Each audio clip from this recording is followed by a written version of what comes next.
Hi, thank you so much for tuning in. So excited about the conversations we've been having with Andrew over the last several episodes. If you haven't caught them, please go back and watch them all. Do not miss one. Share them with all your friends and family if you care about their safety in investment. And subscribe to our YouTube channel if you have not done so yet. In this episode, we're going to be discussing horror stories. I'm sure you might have one. 60% of our customers, for example, have been conned before. That's a horrifying statistic, considering the value of land transactions in Kenya. So I'm going to be asking Andrew what his experience is with horror land and property transaction stories and how to avoid them. You're watching On Land in Kenya. I am Solomon Wango.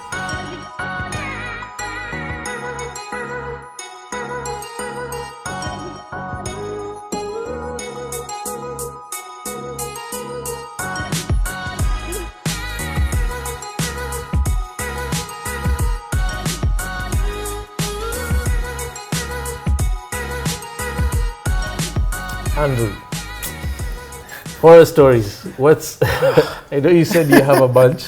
Yes. Feel free. We want to hear. What are some of the? Give us the worst of your horror stories. Wow. There's so many. I'm trying to pick at which aspect of the conveyancing process the horror started. I always say, if I'm acting... I know I'm yes. laughing, but it's a sad thing. Oh yeah, it's a very sad thing. Considering it's people's resources, people have saved so much money over such a long period of time. That or borrowed. That some of these things really are an unfair thing to happen to anyone. Right.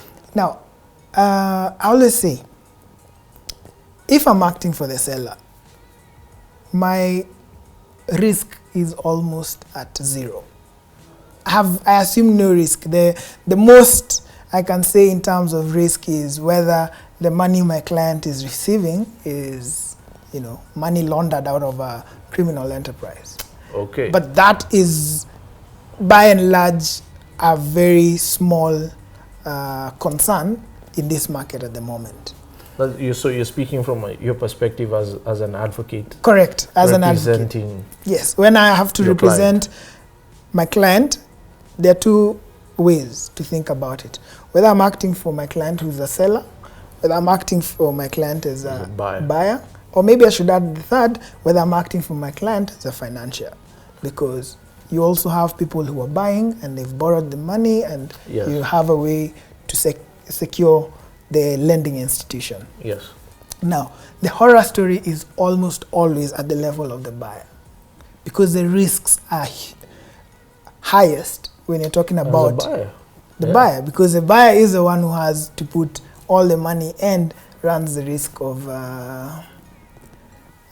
losing that money. Mm-hmm. So case in point, I referred to a property on Dennis Street under the Government Lands Act regime. Yes. My client was a buyer at the time. Okay. He wanted to buy this beautiful townhouse. Everything was looking fine. I mean, it was one of those old homes that had been probably built in the 70s and 80s, renovated, and it was just the perfect thing. Yeah. He had been living in an apartment somewhere along Mombasa Road, and he'd gotten to the point where he said, hey, you know what, I want my kids to play in a compound. And so this was really, in a manner of speaking, his ideal. Okay.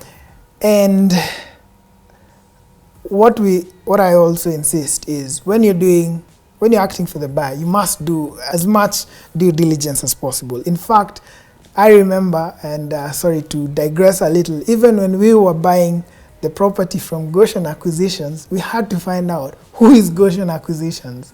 Right. So we did a search at the company's registry because you need to establish the link between the land and whoever is selling it. Yeah.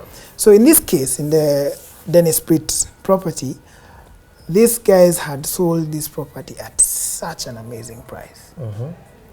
Now the interesting thing, and that's why it was going to be a very bad horror story, but luckily we managed to save the day, in a manner of speaking. Mm-hmm. We kept doing a search over a period of almost 6 months and we did not get a result at the registry. 6 months for search? Search. Wow. Every time we go do a search, we either hear the deed file is not present, or something or the other would always happen. Again, why I said the title deed is the most useless document. Right? Because there was a title, I presume. Indeed, there was a title, but it's important to first establish, is this title a proper title? Right. Is it a photocopy of a title? Is it Right. something that's been done on some funny street in Nairobi? Yeah. You never know. So we need to always establish that this land, this property is owned by the person who says they own it, and that it's possible to transfer it. Sometimes a title exists only in paper, but you do not know about. Okay, another example. This gentleman was selling a piece of land in Muthaiga. Again, in this instance, I was acting for the buyer. Mm-hmm. The property was worth millions of shillings, and by millions I mean somewhere in the region of 200 million shillings.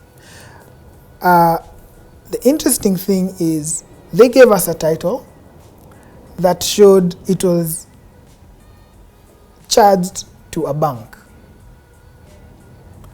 and they gave us 1,001 assurances that yes, this title is clean, the bank has already discharged the property. Mm-hmm. The truth of the matter was it had not been discharged. Okay. And so our client, who was actually a foreign embassy coming into the country and wanted to buy a piece of land, and they're exempt from stamp duty, they were really raring to go. They're like, this is the perfect piece of land.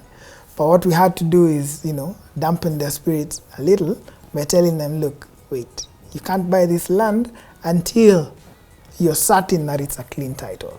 That, again, would have been a horror story. We've had instances now at the court level where you do not know about wrangling parties. And this especially happens where land is being sold by one person on behalf of a family. Okay. We've seen this a lot in Kajiado, where land is still owned by families, and one of them is possibly educated, knows what he's doing, but the rest of them do not necessarily agree. Right. Now the horror story there becomes, we didn't give our consent to transfer that land, Right. and that, Okay. takes back the entire process. That's scary. That's Yes. scary. Yes. But you're being a lawyer again and being diplomatic and vague with. So how did you save the day? In any one of those For the Dennis Spirit, we just had to tell our client, no, we can't. It was painful on our part. Because you lose out on the legal. Because we lose out on the legal, but fees, yeah. the truth was we had to tell our client, no, don't proceed with this transaction until you're sure that everything is right at the registry. Right. And that's a file at the registry. Yes, that's a file at the registry. The one for Muthaiga, luckily the discharge process continued, and at that point we had halted it. We said, okay, let's wait until you do what you need to do. Yes. We had a sale agreement that was going to lapse in a period of, I think, 60 days. Okay. And what we had provided was that the deposit our client pays has to be paid back with interest. Okay. So that if it actually is the case that, because the client paid that money without having instructed us initially. I see. So we had to take up the sale agreement at the point at which they've already paid a deposit. Right. So we were saying, okay, since you already have 10% of, say, 200 million, if this transaction does not happen, then we expect you to pay back the deposit plus an interest.